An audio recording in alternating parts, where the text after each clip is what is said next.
Get out. What? Suddenly told by my husband Adam to leave. My mind went blank. We got married shortly after finding out I was pregnant a few months ago.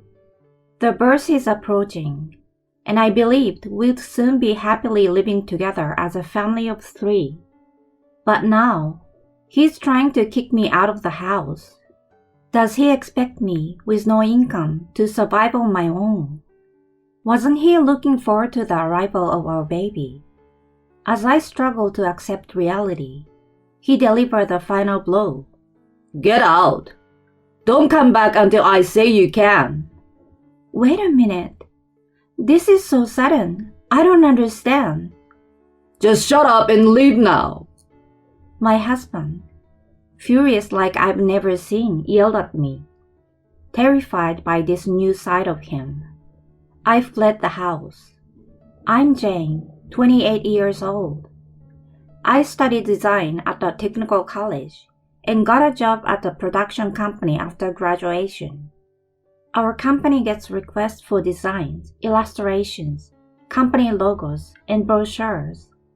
That's where I met my husband Adam. He worked for a fairly large company and came to us for a brochure design. I was assigned to his project, and we had several meetings to ensure everything was done right. At first, it was all business talk, but gradually, we began sharing personal stories. Discovering we both enjoyed movies, we started meeting outside of work. About a year after we met, we began dating. We just celebrated our 2nd anniversary. While eating our anniversary cake, I brought up something important. Hey Adam, I have something important to tell you today. What? You look so serious. You're scaring me. It's not bad news. Phew, okay then. So what's the important news? Well, actually, I pulled an ultrasound photo from an envelope and showed it to him. Seeing it, he widened his eyes and murmured, Is this what I think it is? Yes, I'm pregnant with our baby. Are you serious? No way, wow. I'm so happy. But why am I tearing up? Don't cry. If you cry, then I will. Oh man, I'm really happy. Thank you. I promise to make you happy. Thank you, Adam. I want to be happy with you and our baby. That's how we decided to go from lovers to spouses. But there was one problem. Adam's mother, Holly, didn't approve of our marriage. When we went to his parents' house to announce the pregnancy and our marriage, his father, Derek, smiled happily.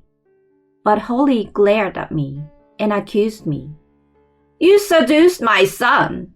What are you playing at? I don't seduce him. You're just after his money because he works at a good company, aren't you? No, I genuinely love him. I wonder about that. You're just a technical college graduate. Don't get too comfortable with my son. I felt completely invalidated and couldn't hold back my tears. Derek tried to intervene, but Holly showed no sign of remorse. In the midst of this, Adam yelled louder than anyone. Mom, enough! Why are you angry, Adam? I'm doing this for you. If you're thinking of me, then don't badmouth the person I chose. Jane is talented and doing great at her company. You don't need to defend her. You can do so much better than her. Jane is the most important person to me. She doesn't deserve your insults. Adam. Holly looked tearful. She adored him and seemed to fluctuate with every word he said. Despite her opposition, we collected our paperwork and registered our marriage the following month. We officially started our married life 4 months into the pregnancy. Holly's words had hurt me, but we managed to get through it. I thought we would support each other going forward. But at that time, I didn't realize a huge storm was approaching our marriage. I noticed it around the 5th month of my pregnancy. My company has a policy for early maternity leave, especially since the CEO is a woman who prioritizes health during pregnancy.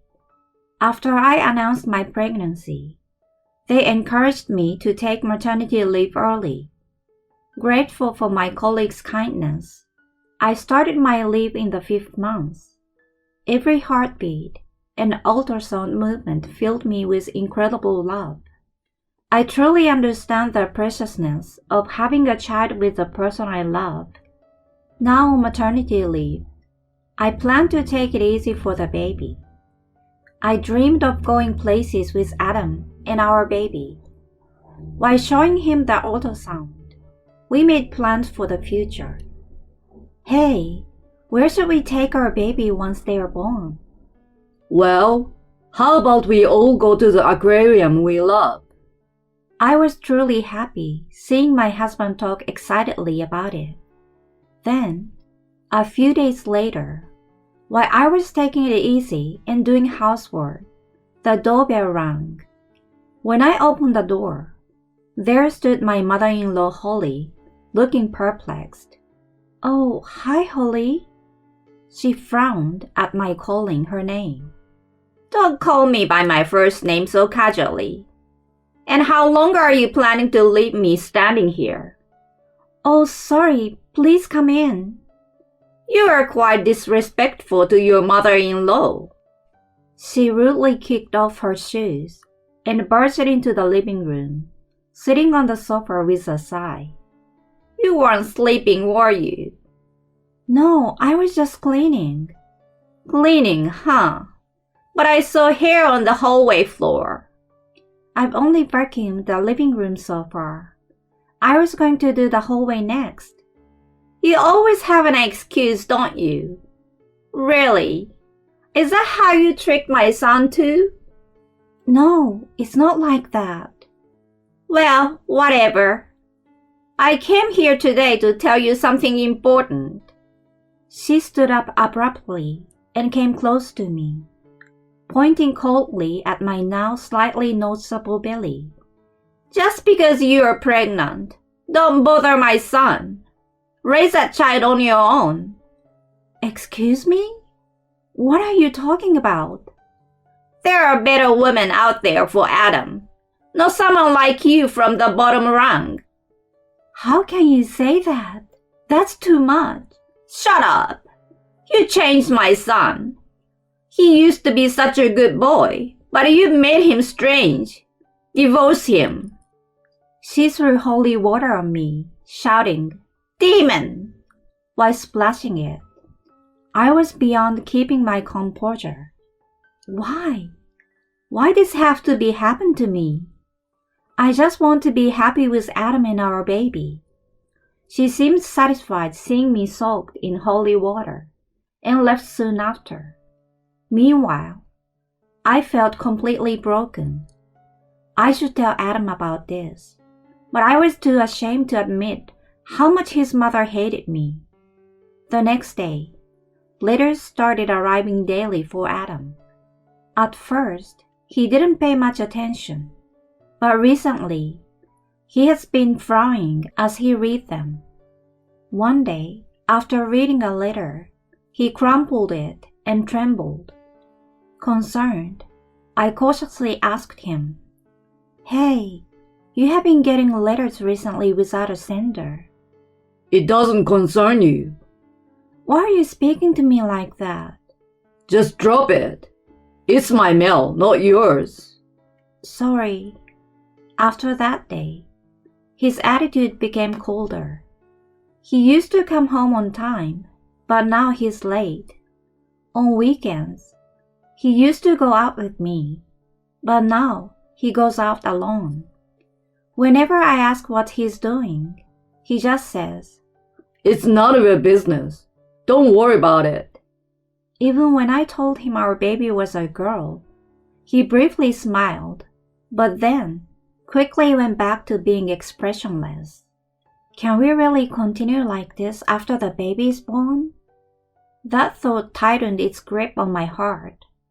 As my pregnancy moved into the later stages, and the due date was 3 months away, Adam came home early one day, looking gloomier than ever.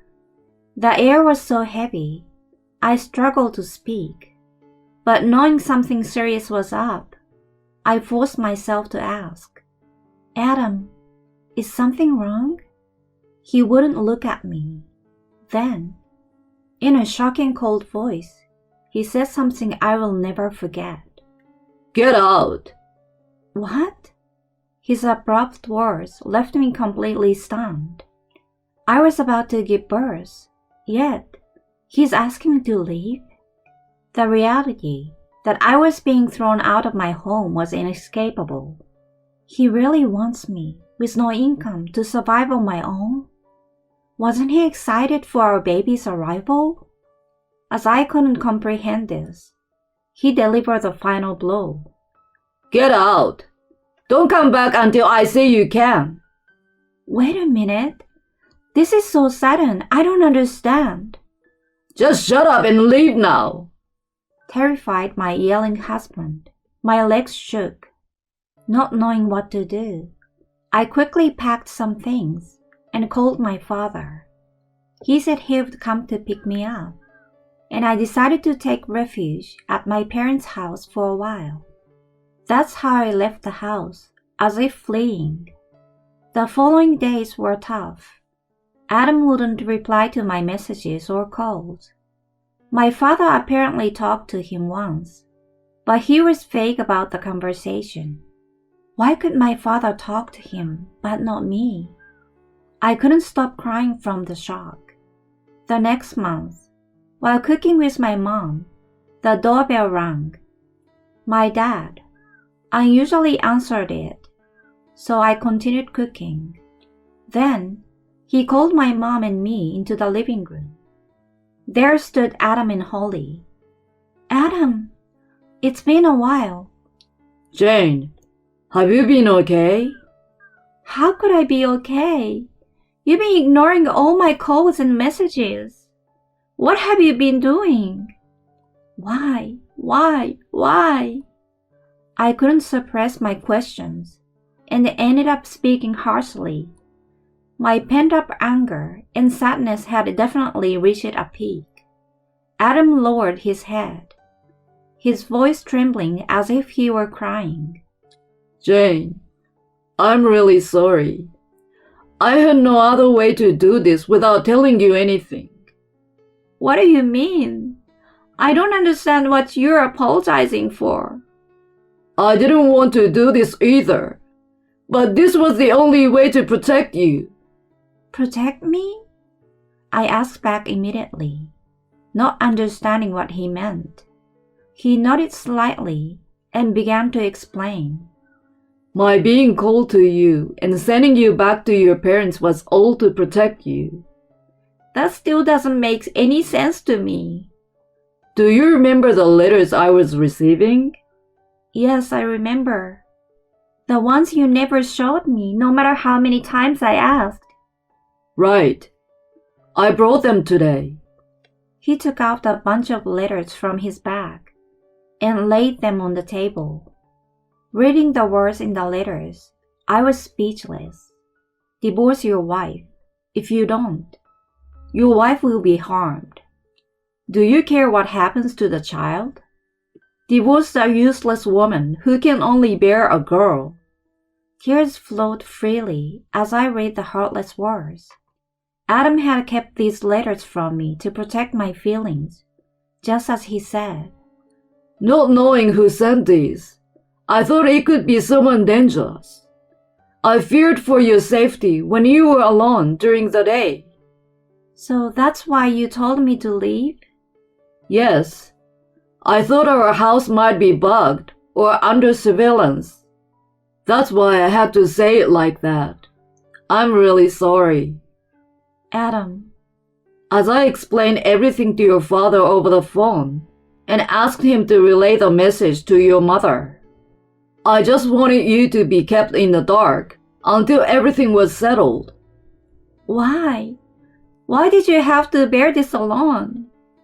Then he showed a troubled smile and spoke tearfully. Because you're kind but stubborn. If I told you everything, I knew you'd say, I'm fine, I want to stay with you, and refuse to go to your parents. Well, I knew you'd insist on facing this together. my parents nodded in agreement. I then asked about something that had been bothering me. Adam, why did you bring your mother here? The atmosphere froze with my question. Adam, trembling, confessed. The sender of the letters was actually my mom. No way! She's your mother. She wouldn't. She told me something. She splashed holy water at you, didn't she? Yes, that happened. She was determined to make us divorce. When I mentioned consulting the police about the letters, she immediately confessed. That's unbelievable. Holly, pale-faced and downcast, winced when I called her name. She then glared at me and yelled, "It's all your fault!